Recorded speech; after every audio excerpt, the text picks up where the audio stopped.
सहायक स्वामी सखा, तुम ही सबके रखवारे हो। जिसका कोई आधार नहीं, उसके तुम एक सहारे हो। तुम्हार सहायक स्वामी सखा, तुम ही सबके रखवारे हो।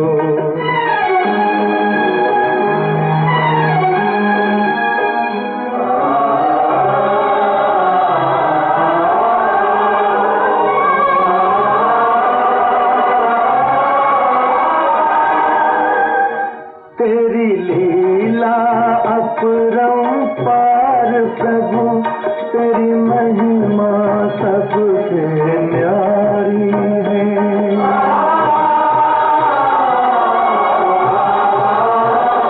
जब जब धरती पर पाप बढ़ा, तूने ही विपदा टारी है। इस जीवन के अंधियारे में बस एक तुम ही उजियारे हो।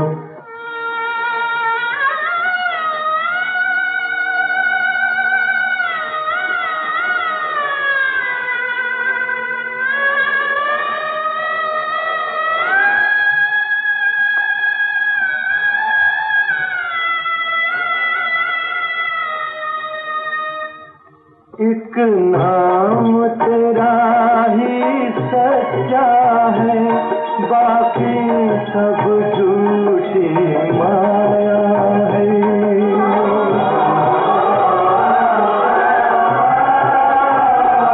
जो अपना सब कुछ छोड़ चला, उसने ही तुमको पाया है। जिस मन में तुम्हारी भक्ति जगी, उसके तुम ही तो सहारे हो।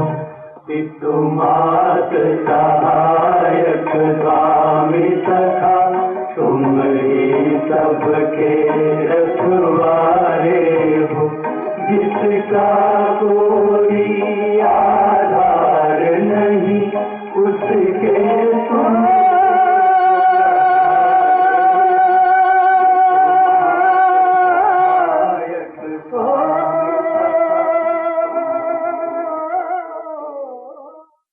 ओम शांति। 8/1/2025 प्रातः मुरली। ओम शांति। बाप दादा मधुबन।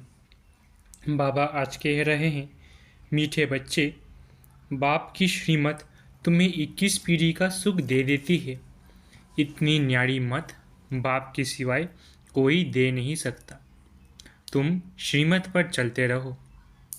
मीठे बच्चे, बाप की श्रीमत तुम्हें 21 पीढ़ी का सुख दे देती है। इतनी न्यारी मत बाप के सिवाय कोई दे नहीं सकता। तुम श्रीमत पर चलते रहो। प्रश्न: अपने आप को राज तिलक देने का सहज पुरुषार्थ क्या है? उत्तर: अपने आप को राज तिलक देने के लिए बाप की जो शिक्षाएं मिलती है, उन पर अच्छी रीति चलो। इसमें आशीर्वाद व कृपा की बात नहीं। दूसरा, फॉलो फादर करो, दूसरे को नहीं देखना है। मन मना भव, इससे अपने को आप ही तिलक मिलता है। पढ़ाई और याद की यात्रा से ही तुम बेगर टू प्रिंस बनते हो। गीत ओम नमो शिवाय। ओम शांति। जब बाप और दादा ओम शांति कहते हैं तो 2 बार भी कह सकते हैं, क्योंकि दोनों एक में हैं। एक है अव्यक्त, दूसरा है व्यक्त। दोनों इकट्ठा है। 2 का इकट्ठा आवाज़ भी होता है, अलग अलग भी हो सकता है। यह एक वंडर है। दुनिया में यह कोई नहीं जानते कि परमपिता परमात्मा इनके शरीर में बैठ ज्ञान सुनाते हैं। ये कहाँ भी लिखा हुआ नहीं है। बाप ने कल पहले भी कहा था, अभी भी कहते हैं कि मैं इस साधारण तन में बहुत जन्मों के अंत में इनमें प्रवेश करता हूँ, इनका आधार लेता हूँ। गीता में कुछ न कुछ ऐसे वर्षन से जो कुछ रियल भी है। ये रियल अक्षर है। मैं बहुत जन्मों के अंत में प्रवेश करता हूँ, जबकि ये वानप्रस्थ अवस्था में है। इनके लिए यह कहना ठीक है। पहले पहले सतयुग में जन्म भी इनका है, फिर लास्ट में वानप्रस्थ अवस्था में है, जिसमें ही बाप प्रवेश करते हैं। तो इनके लिए ही कहते हैं। यह नहीं जानते कि हम कितने पुनर्जन्म लिए। शास्त्रों में 84 लाख पुनर्जन्म लिख दिया है। ये सब है भक्ति मार्ग। इनको कहा जाता है भक्ति कल्ट। ज्ञान कांड अलग है, भक्ति कांड अलग है। भक्ति करते करते उतरते ही आते हैं। ये ज्ञान जो एक ही बार मिलता है। बाप एक ही बार सर्व की सद्गति करने आते हैं। बाबा आकर सबकी एक ही बार प्रारब्ध बनाते हैं भविष्य की। तुम पढ़ते ही हो भविष्य नई दुनिया के लिए। बाप आते ही है नई राजधानी स्थापन कर ले, इसलिए इनको राजयोग कहा जाता है। इनका बहुत महत्व है।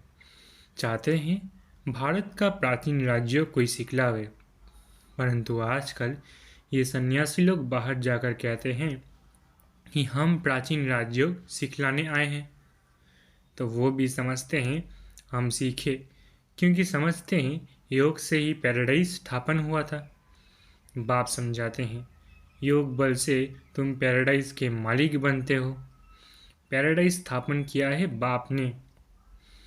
कैसे स्थापन करते हैं वो नहीं जानते। ये राजयोग रूहानी बाप ही सिखलाते हैं, जिस्मानी कोई मनुष्य सिखला न सके। आजकल एडल्ट्रेशन करप्शन तो बहुत है ना, इसलिए बाप ने कहा है मैं पतितों को पावन बनाने वाला हूँ। जरूर फिर पतित बनाने वाला भी कोई होगा ना। अभी तुम जज करो, बरोबर ऐसे है ना। मैं ही आकर सभी वेदों शास्त्रों आदि का सार सुनाता हूँ। ज्ञान से तुमको 21 जन्मों का सुख मिलता है। भक्ति मार्ग में है अल्पकाल क्षण भंगुर सुख। ये है 21 पीढ़ी का सुख जो बाप ही देते हैं।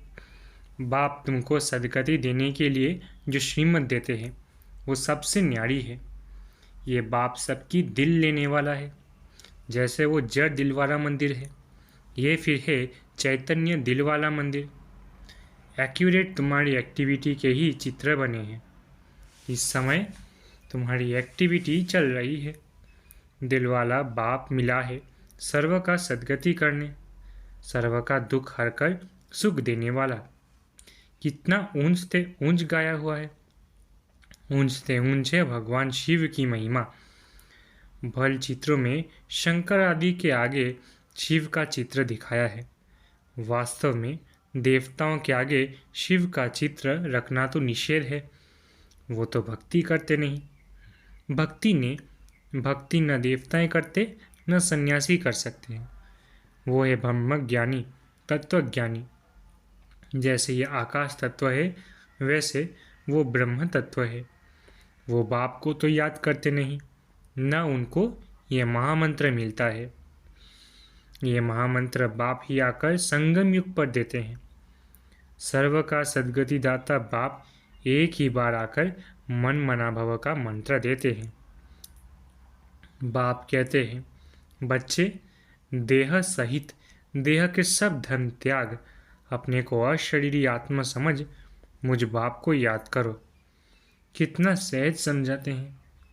रावण राज्य के कारण तुम सब देह अभिमानी बने हो। अभी बाप तुमको आत्मा अभिमानी बनाते हैं। अपने को आत्मा समझ मुझ बाप को याद करते रहो, तो आत्मा में जो खाद पड़ी है वो निकल जाएगी। सत्व प्रधान से सत्व में आने से कलाएं कम होती है ना, सोने की भी कैरेट होती है ना। अभी तो कलयुग अंत में सोना देखने में भी नहीं आता है।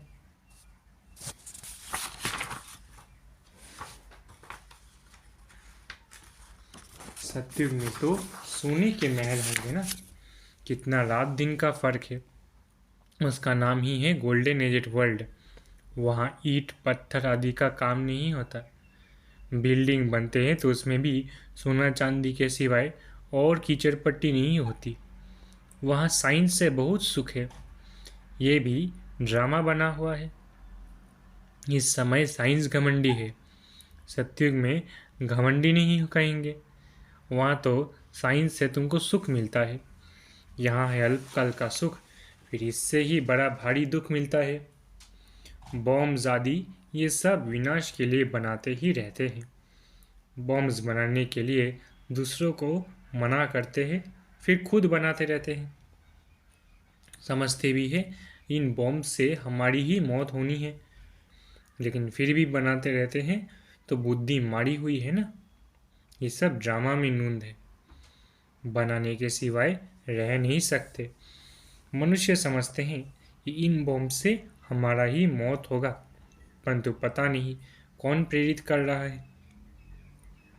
हम बनाने बिगड़ रह नहीं सकते, ज़रूर बनाने ही पड़े।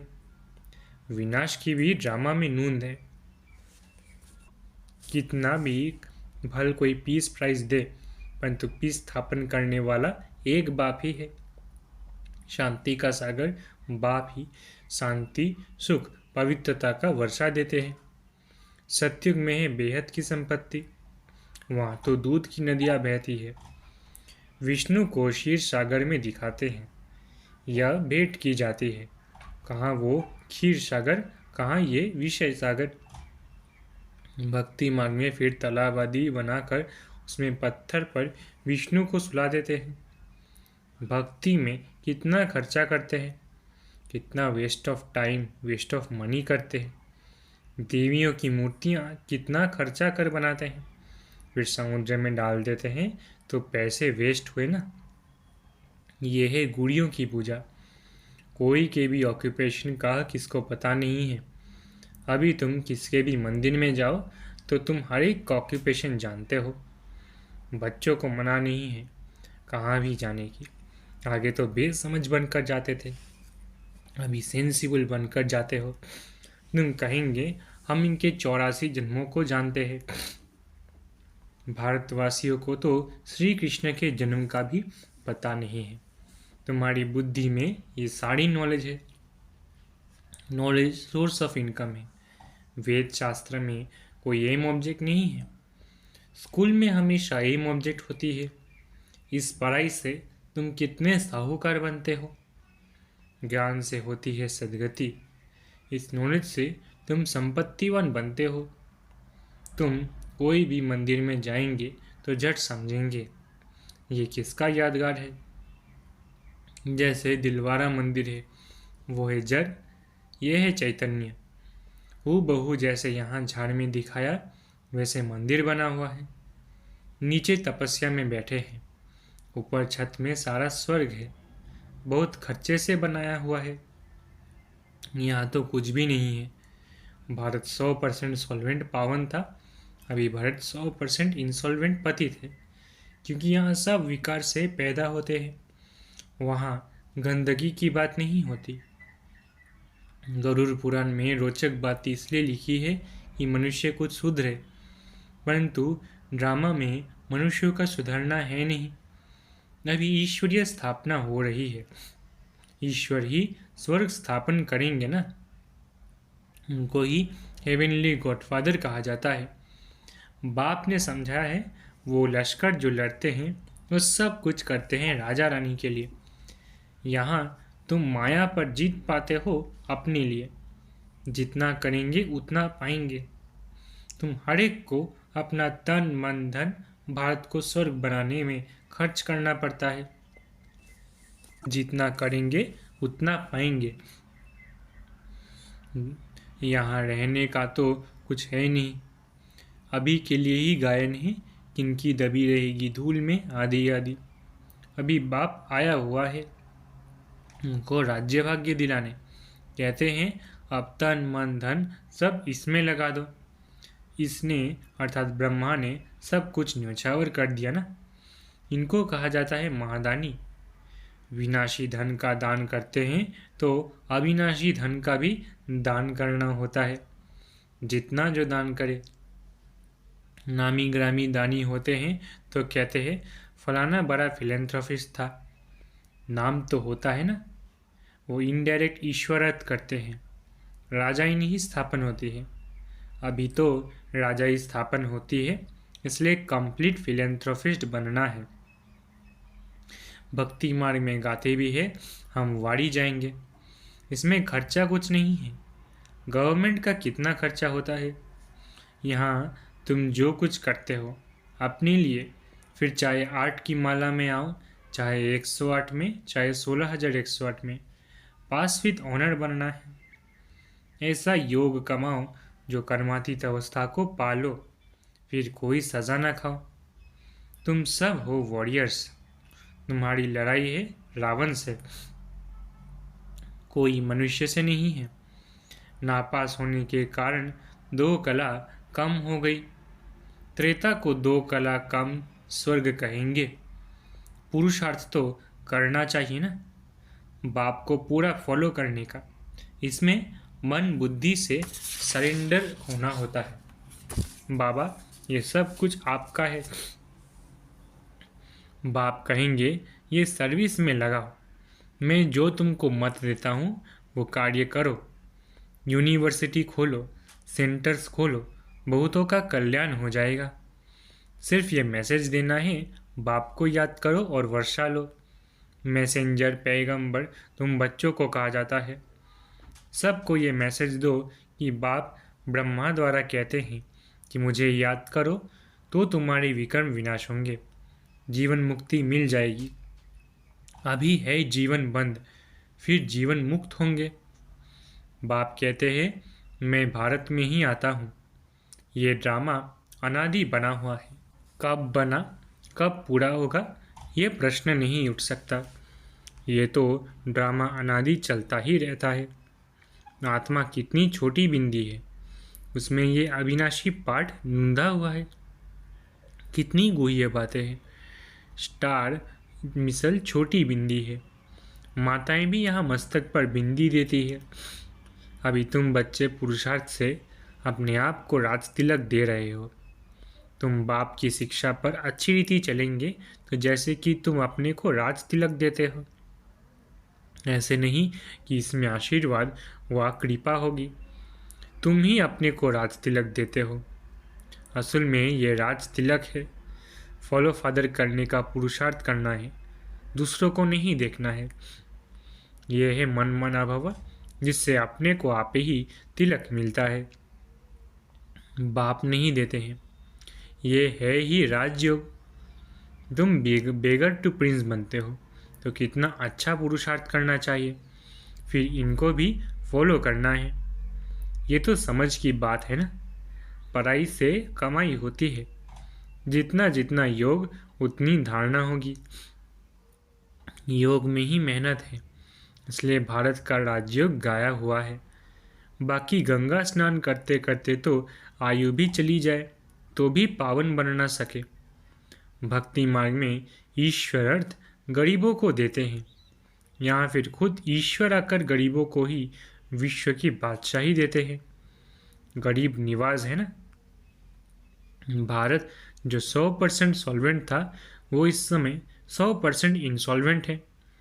दान हमेशा गरीबों को दिया जाता है। बाप कितना ऊंच बनाते हैं, ऐसे बाप को गाली देते हैं। बाप कहते हैं ऐसे जब ग्लानि करते हैं तब मुझे आना पड़ता है। ये भी ड्रामा बना हुआ है। ये बाप भी है, टीचर भी है। सिख लोग कहते हैं सदगुरु अकाल, बाकी भक्ति मार्ग के गुरु तो ढेर है। अकाल को तख्त सिर्फ यह मिलता है। तुम बच्चों का भी तख्त यूज़ करते हैं, कहते हैं मैं इनमें प्रवेश कर सबका कल्याण करता हूँ।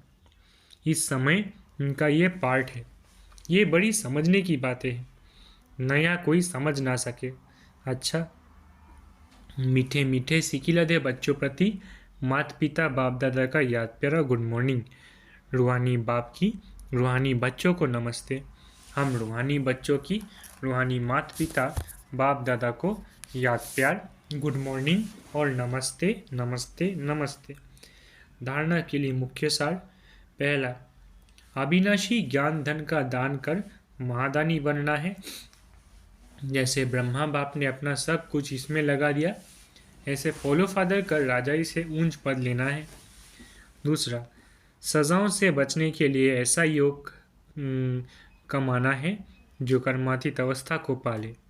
पास विथ ऑनर बनने का पूरा पुरुषार्थ करना है, दूसरों को नहीं देखना है। वरदान, कड़े नियम और दृढ़ संकल्प द्वारा अलबेलेपन को समाप्त करने वाले ब्रह्मा बाप समान अथक भव। कड़े नियम और दृढ़ संकल्प द्वारा अलबेलेपन को समाप्त करने वाले ब्रह्मा बाप समान अथक भव। ब्रह्मा बाप समान अथक बनने के लिए अलबेलेपन को समाप्त करो। इसके लिए कोई कड़ा नियम बनाओ, दृढ़ संकल्प करो। अटेंशन रूपी चौकीदार सदा अलर्ट रहे तो अलबेलापन समाप्त हो जाएगा। पहले स्व के ऊपर मेहनत करो, फिर सेवा में, तब धरनी परिवर्तन होगी। अभी सिर्फ कर लेंगे हो जाएगा, इस आराम के संकल्पों के डनलॉप को छोड़ो, करना ही है। यह स्लोगन मस्तक में याद रहे तो परिवर्तन हो जाएगा। स्लोगन, समर्थ बोल की निशानी है जिस बोल में आत्मिक भाव और शुभ भावना हो।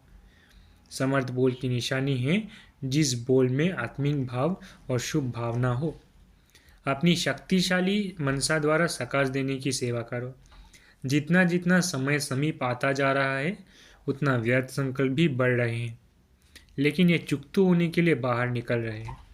उन्हों का काम है आना और आपका काम है उड़ती कला द्वारा सकाश द्वारा परिवर्तन करना। घबराओ नहीं, उसके सेक में नहीं आओ। अच्छा, ओम शांति। शुक्रिया बाबा।